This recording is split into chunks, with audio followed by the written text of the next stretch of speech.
wàccuwaay bu baax a baax seen émission bu bees tàq la leen Ndar Média TV indil bokk na ci ñuy waxtaanee kàddu askan wi nag boo ko déggee li neex nit ñi moom lañ fiy waxtaan ak li leen naqari ci dëkk bi moom lañ fiy waxtaane waaye tey dañoo teg benn thème teg benn point pour waxtaane ko nga xam ngeen ne actualité la muy wàllu dundu gu seer gi bu ñu seetloo fii ci Sénégal dund gi seer na loolu kër goo dem dund ga seer na borom kër yu joxe dépasse métti na seen côté ñii nee nañu état bi la ñii ne commerçant yi ñooy yokk yenn produits yi mais yokkuwul askan wi nu ñu ko jàngatee daañu ko waxtaane tey donc ñu ngi nuyu bu baax a baax waa internet bi ak ñi nekk ci seen saal jamono yi di seetaan Ndar Média TV di nuyu bu baax a baax askan comme ni ñu ko waxee rek tey kàddu askan wi la ñuy waxtaane muy wàllu dundu gu seer gi mu nekk émission boo xam ne émission bu bees tàq la fii ci Ndar Média TV waaye ku bëgg a participer mën naa nekk 486 74 57 mooy buumu jokkoo bi 486 77 486 74 57 moom mooy buumu jokkoo bi tey ñuy waxtaanee dundu gu seer gi xam naa ci kanam tuuti daañu leen dugalal reportage bi nga xam ni def nañu ko bu ñu ñëwee gën a yaatal ci waxtaan wi ndax émission la boo xamante ni émission bu am solo la fii ci Ndar ndax li neex askan wi ak li leen naqari la ñu fiy waxtaane waaye tey ñu teg benn point di dundu gu seer gi bu baaxee rek ñu daal di dem jëli waa kay kon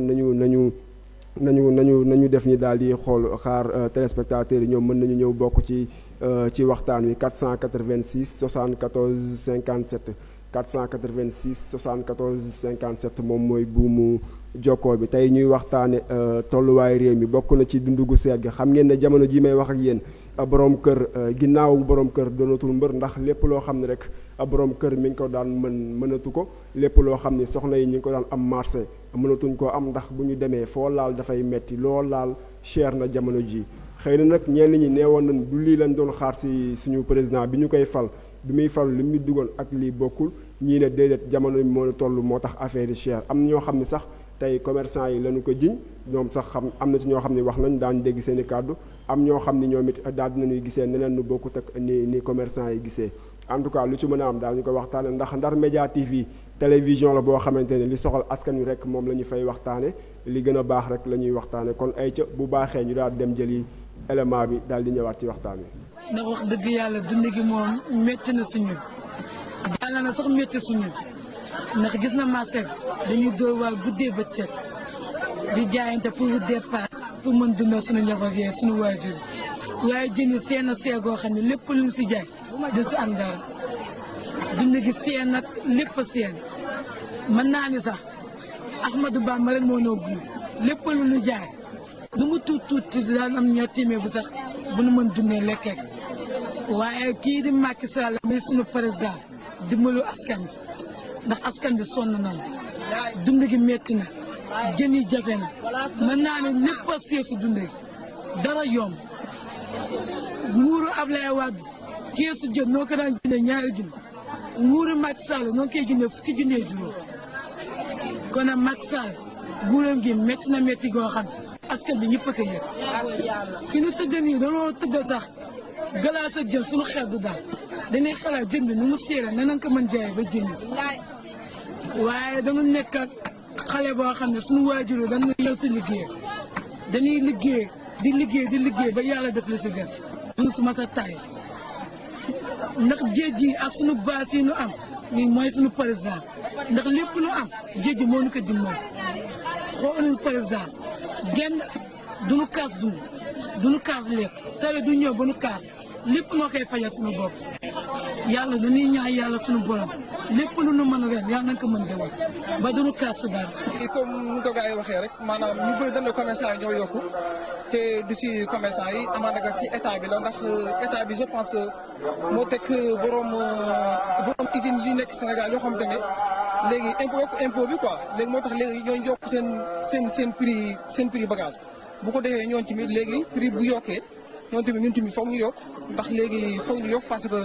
noonu rek la mën a demee quoi. client yi waaw am na ñuy comprendre tout mais am na ñoo xamante ni boo leen imposer loolu rek yokkute bi rek dañuy daw waaw dañuy daw comme ça instant bi léegi jumbo bi ñu ngi ko doon jaayee benn juróom léegi ñu ngi koy jaayee benn fukki dërëm ñu bëri dañuy obligé bàyyi loolu quoi am na ñoo xamante ne moom ñu koo bàyyi dañuy obligé jënd ko rek. yu dégg rek lañ si am gisul salaamaaleykum ils ne savent même pas comment gérer la situation de ce pays c'est mënuñu nag concevoir ñuy liggéey 3 mois fayuñu suñu salaire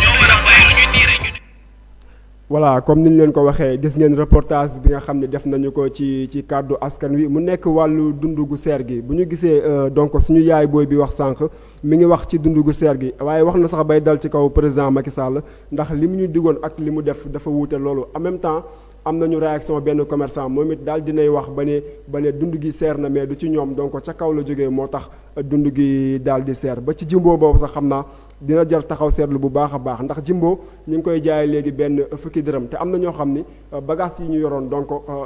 bañ ko dencee yàgg na mais yokk gi daf leen dab mais gis nañu ko prix yi yokku na rek ñu profité yokk yenn prix yi léegi boutique yi loolu laal dafay seer xam naa dañuy dem jëli Zahib Fall di président des consommateurs ñu buñ ko amee téléphone ñu jël ko moom it dina ci ñëw bu baax a baax ci consommateurs yi nu ñu ko dundee jamono ji ak yokk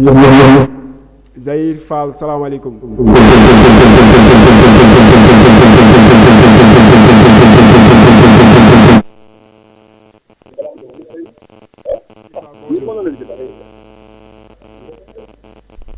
allo. allo waaw Moustapha. oui. allo. waaw Moustapha waaw. waaw baax na waaw. allo. oui Zahir Fall yegg seegul. Zahir Fall allo. Allô? Bonjour. allo. allo oui. waaw. waaw man ngay dégg. allo. maa ngi dégg waaw. waa kay Zahir Fall yow nga nekk président des consommateurs tey ñuy waxtaanee wàllum dundu gu seer gi xam naa yow di nga ci mën a yaatal bu baax a baax comme ñun ñi nga xam ni ay consommateurs lañ yaay suñu président dundu gu seer gi tey noo ko gisee jamono ji fi réew mi toll. allo. allo. allo. waaw Moustapha. allo oui.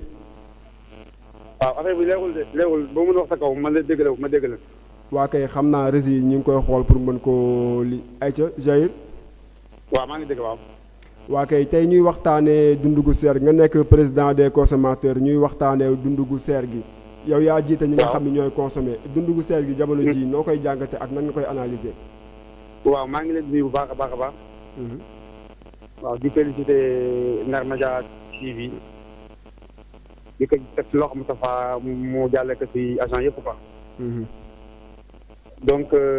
man maa ngi tudd Zahir Fall. maa fi nekkal association union nationale des consommateurs du Sénégal ñu koy wax UNCS. donc mission am mooy xeex ak yelleefu consommateurs yi. donc comme ni nga ko waxee rek dund gi maanaam ni mu yokkee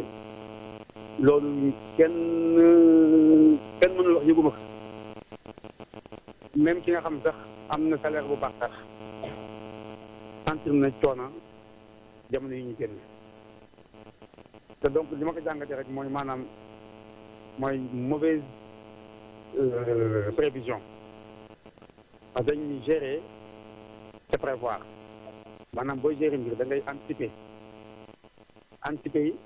à tous les niveaux. donc Europe ni ngi def ba réussir moment Covid bii nii parce que suñu chef d'état africain yi noonu nañ ko def maanaam d'abord ñu wàññi le train de vie de l'état maanaam ministère yi nga xam ni amuñu seen njëriñ amul noonu solo dégg ko ñuy wàññi seen budget président aussi di ma wàññi budget di ma xool ni ñuy wàññi aussi taxes yeeg impôts yi pour askan yi mën a jot produits alimentaires mais loolu defuñu ko ba jamono yi nii vraiment les góorgóorlu comme moi ont du mal à joindre les deux bouts donc di ko dund daal mooy coona ak jaaxle ak sonn mais alhamdulilah rabbil alamin yàlla moom jëmeñ gu mu xaar def ci pepp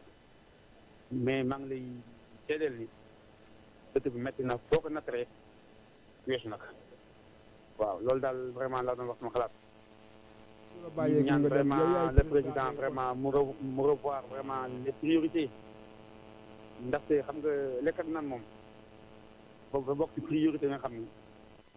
gouvernement da ko war a mettre en première lieu c'est autosuffisance alimentaire bu ñu doon wax boobu ba léegi gisaguñ ko. je pense que bu ñu demee bay exporter bay importer ceeb importer suukar te wàllu bi nekk fii nga am benn usine donc je pense que lépp daal problème mu politique la management bi daal moo am jafe-jafe quoi waaw. mais comme yow yaa ñu jiite yaay président des consommateurs gis nga jamono ji askan wi lu ñuy dund metti na yow sa taxawaay ak sa diggante ak état bi lan la. ah. sa taxawaay jamono ji sa diggante ak ñi nga xam ne ñoo ñu jiite ci wàllu dundu gu seer gi instant yi ban rôle ngeen ciy jouer. waaw. déggu ma baax de. ma ne yéen seen taxawaay jamono ji yéen président des consommateurs seen taxawaay lan la. jamono ji ak ban rôle ngeen ciy jouer ndax am na ñuy wax naan dund gi mën naa wàññi ko balaa yàgg am ñoo xam naan dañ naan déedéet wàññi koogul léegi lan ngay dénk askan wi. non xam nga suñ taxawaay ci benn anam la nekkee woon donc ñun amuñu pouvoir weñaar loxo état amuñu pouvoir xoxotal état amuñu aussi pouvoir imposer état suñu taxawaay lenn la woon ci yokku dund bi ñun maanaam suñu rôle mooy alerter mettre la pression dem ci médias yi ba suñu baat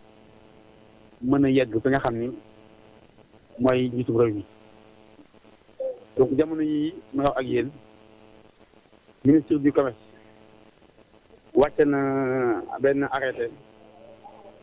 wàññi produit yi wàññi boobu Dakar en fait Dakar la concerné donc suñu combat mooy lan mu nekk quelque chose de national et puis prix yooyu aussi nga xam ni ministre bi jël na ko di mettre en appliqué ndax appliqué parce que souvent gars yi dañuy jël ay mesures wàññi njëg yi mais commerçant yi duñ ko def te loolu échec gu service du commerce la yaakaar naa ni bu état bi jëlee ay mesures ba wàññi ay njëg service régional du commerce war na wàcc ci terrain bi def ay ronde ci commerçant yi bu ko njëg yooyu mën a appliqué wu donc je pense que loolu daal instant bi lañu amagul mooy la note là du ministre du commerce yi nga xam ne wàññi na njëg yu bëri muy ceeb muy diwlin muy suukar muy gaz mais ba tey war na gën a mën wàññeeku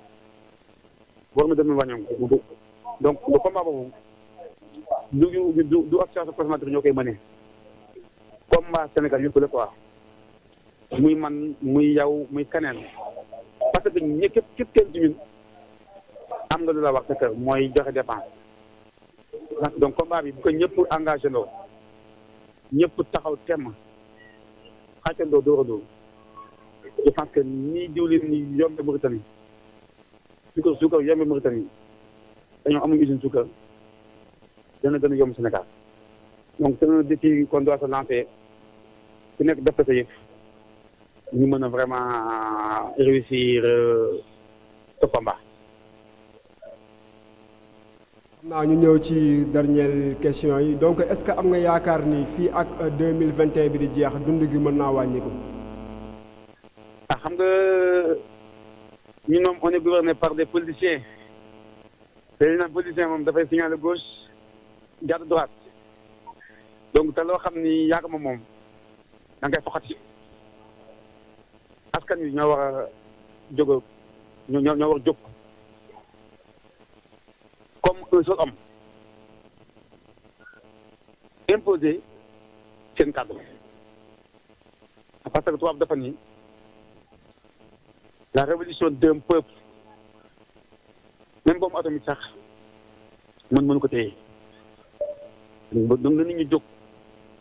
parce que wala mu ñaa dafa ni balaa boo naree dee fekku donc buñ toogee fii nag ñu ngi noot di teg loo xam at nañ ko yàggee ñëpp daañu sonn balaa boobu nag nañu jóg taxaw temm nekk benn say engagé défi bi pour relever le combat bi nga xam ni ceeb diwlin suukar lépp loo xam ni denrée alimentaire la góorgóorlu nga xam ni moo nekk Sénégal mën ci jot. gi nga Sénégal da ngay gis benn góorgóorlu bu yeewu suba nit dang ba indi ndékki du sax am temps ndékki génn ak kër ga dangeeti ba indi añ 14h 15h du am sax temps lekk li ca ndax coono génn ci encore wëri dang ba indi reer gis nga bu tëddee ba yeewu yaa ngi may dégg allo waaw ñu ngi lay dégg bu baax. man ni gis nga góorgóorlu boobu. waaw. bu tëddee ba yow bu gisee jant bi. waaw. xam na la njëkk a xalaat ba ma njëkk a wax. wuy sama ndaje jant bi jóge ci na. est-ce que dëgg la. parce que day xalaat. li woon démb. moo koy xaaraat tey. dëgg la ci parce que donc. Sénégal bëgg 90% des peuples sénégalais. ay góorgóorlu la ñu. jaajëf kontaan nañu bu baax a baax maanaam xaalis bi ñuy wax ni am na Sénégal. benn minorité bu ndaw ñoo ko téye. donc le bas peuple. ñoo gën a sonn Sénégal. jaajëf Jair te donc un président. ñu ne boo réussir dundu askan wi. réussir santé bi. réussir sécurité bi. jaajëf réussir éducation. campagne présidentielle soxla nga campagne. te loolu bëgg-bëgg la rek. ndax Sénégal am na toutes les ressources Sénégal am nañ suuf. am nañ jant. am nañ ndox. parce que loolu politique la ak volonté état. parce que lii yeneen dëkk yi réussir. mën nañ ko réussir. mais maa ngi lay seedeel rek di la féddeel rek. jamono yi askan wi sonn na lool. dëgg la askan waa ngi jooy. dëgg la te état Sénégal war na leen bàyyi xel. dëgg la baax a baax. merci beaucoup kontaan nañu. waaw maa ngi leen gën a kontaan baax a baax. ay ca jaajëf Jair Fall di encouragé Ndar Média TV. merci beaucoup. leen félicité bu baax a baax. merci beaucoup. jërëjëf. ayca jaajëf mu nekkoon Jair Fall président des consommateurs xam ngeen ne ñëw na ci dundu gu seer gi wax na moom ni mu ko jàngatee donc laal na ci côté état waaye tamit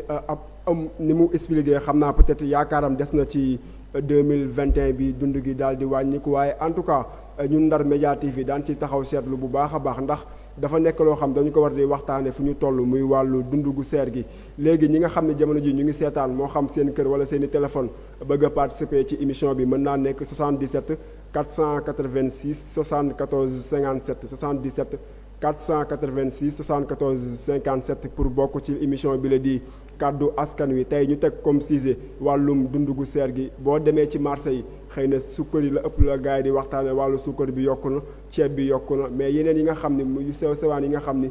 jigéen ñi ñoo koy jëndi marché bu ñu la waxee bu ci nekk lu muy jar da nga naan déedéet tey ku daan yóbbu marché 5000 francs pour mën ci am dugg bu baax tey 5000 boo ko yóbboo doo ci am li nga xam ni moo la gënal te kenn tegul na ku dul wàllum yokkute yu métti yeeg yooyu xam naa peut-être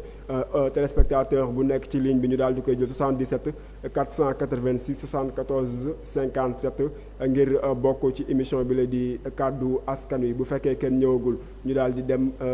jëli seetaan clip wala publicité wala dara daal di ñëwaat ci waxtaan wi. góor gi ñoom ñoo war a jël seen matuwaay.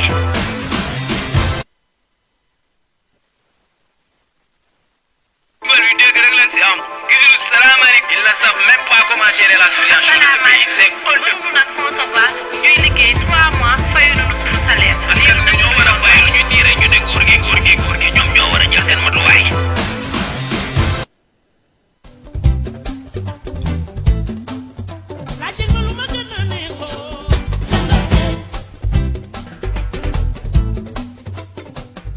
L'Office des lacs et cours d'eau au lac relève du ministère de l'eau et de l'assainissement. Créé en 2017, le lac découle de l'élargissement du champ de compétences de l'Office du lac de Guiers.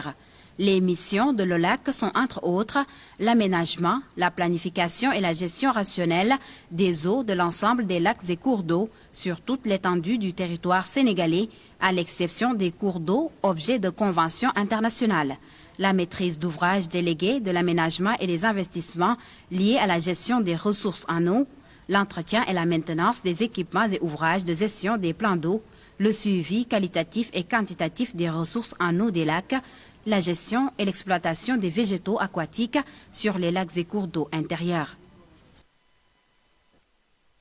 Lu dégg rek leen si am gisul salaamaaleykum il ne savent même pas comment gérer la situation de ce pays c'est honteux. mënuñu nag concevoir ñuy liggéey 3 mois fayuñu nu suñu salaire. askan bi ñoo war a fay lu ñu diire ñu ne góor gi ñoom ñoo war a jël seen matuwaay.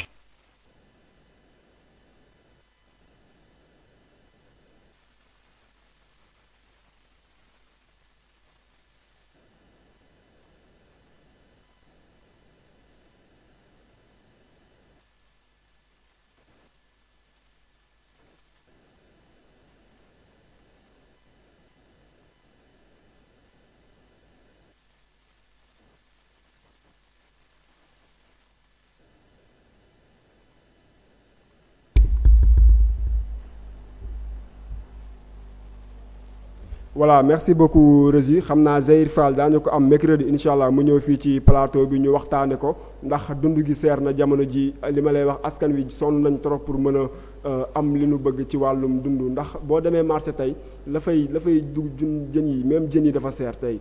jimbo dafa seer suukar yokku na ceeb yokku na loolu laal yokku na même nen bi ñu daan jënd fukki dërëm ak fukk ak juróom léegi dafay yokku seer trop xam ngeen ne bu dëwlin yokkoo nen yokku force mayonnaise dafay yokku kon ndekki dootul neex donc moom la ñuy waxtaane tey mu nekk kàddu askan wi Zahir Fall dina fi ñëw mercredi incha allah ñu waxtaane ko gën koo yaatal suba incha allah di mardi daañu continuer waxtaan wi ndax dund gi seer na muy ñett numéro yi am semaine bi yépp incha allah ci la ñuy waxtaan mu nekk loo xamante ni lu am solo la ci askan wi ndax foo dem jamono ji ñu ngi jàmbat képp koo xam ni bëgg ngaa participer ngir bokk ci waxtaan wi mën naa nekk 77 la 486 74 57 ngir tàbbi ci Ndar Média TV mooy la télé des doomu Ndar télévision la boo xamante ni lépp lu soxal askan wi rek ci lay dox bi mu juddoo yàggul waaye fexe na ba bokk ci ñi jiitu ci réew mi ndaxte télévision la boo xamante ni askan wi rek moom moo ko soxal en tout cas fii ci Ndar daan ci waxtaane ay points yu baree bari ndax ñi toogoon seen kër bëggoon am lu ñu wax te amuñu fu ñu ko waxee jafe woon na seen côté waaye léegi Ndar Média yombalal na leen ko trop fa ñu toog la ñuy toog daal di dugg woote wax li ñu bëgg a wax ñu ko war a dégg ko kon kàddu askan wi la fii ci biir seen télévision Ndar Média TV la télé des doomu Ndar bu dee am na ku nekk ci ligne bi ay ca kon mën na nekk 77 la 486 74 57 ngir daal di bokk ci waxtaan wi ñu ngi nuyu bu baax a baax ñi nekk ci internet bi seeni message ñi ngi koy jot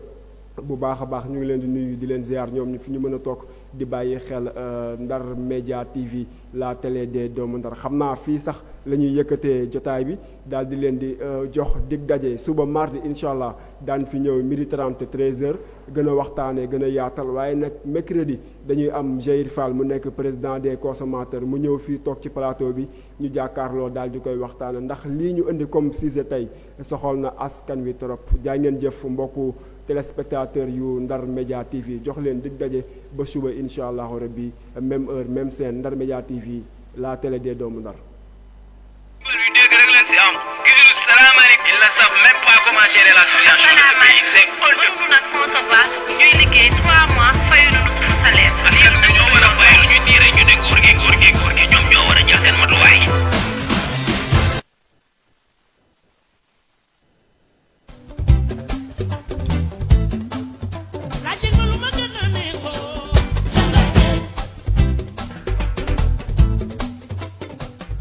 L'Office des lacs et cours d'eau OLAC relève du ministère de l'eau et de l'assainissement. Créé en 2017, l'OLAC découle de l'élargissement du champ de compétences de l'Office du lac de Guiers. Les missions de l'OLAC sont entre autres l'aménagement, la planification et la gestion rationnelle des eaux de l'ensemble des lacs et cours d'eau sur toute l'étendue du territoire sénégalais, à l'exception des cours d'eau objets de conventions internationales. La maîtrise d'ouvrage déléguée de l'aménagement et des investissements liés à la gestion des ressources en eau, l'entretien et la maintenance des équipements et ouvrages de gestion des plans d'eau, le suivi qualitatif et quantitatif des ressources en eau des lacs, la gestion et l'exploitation des végétaux aquatiques sur les lacs et cours d'eau intérieurs. donte sax ci bi ngay root melokaanu ndox bi dara nekku ci doomu jàngoro bi mën na ko laal ci yoon bi wala nekk ci paan wala soo bi ngay rootee defal benn doomu comprimé Aquatabs ci lu tolloog 20 litre ndox bàyyi ko ci fanweeri simili sa ndox sell ci lu mucc ayib Aquatabs dafay sellal ndox mi te it musal xale yi ci jàngoroy biir bu daw mën ngeen koo am fii ci Ndar Paal Richard Toll Ross Béthio ak li ko wër wooteel ci 77 904 05 27 wala 77 486 74 57 ak Aquatabs ndox bu amul benn loraange ngay jëfandikoo.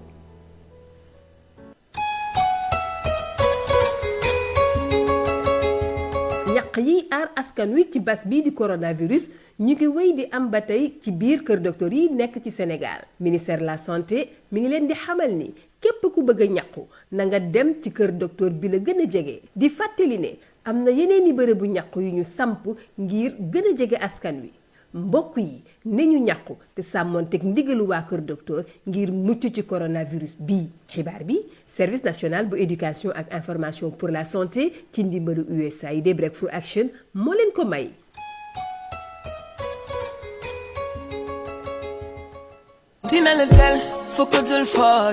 bu dee ràññet la nga wala xàmmee nga gàmmu diw bu baax rekk xam nga ni Rolis Côte d'Ivoire ñoo ci mën waaw xoolal ma xale bi ak temam bi di mel ni or soo clear soo gold moo fa jaar bii teint bu jaune nag rafet liste ànd ak éclat nag Belle et Rebelle moo koy dundal jànq ji jeeg ji njagamaar ji da ngeen a bëgg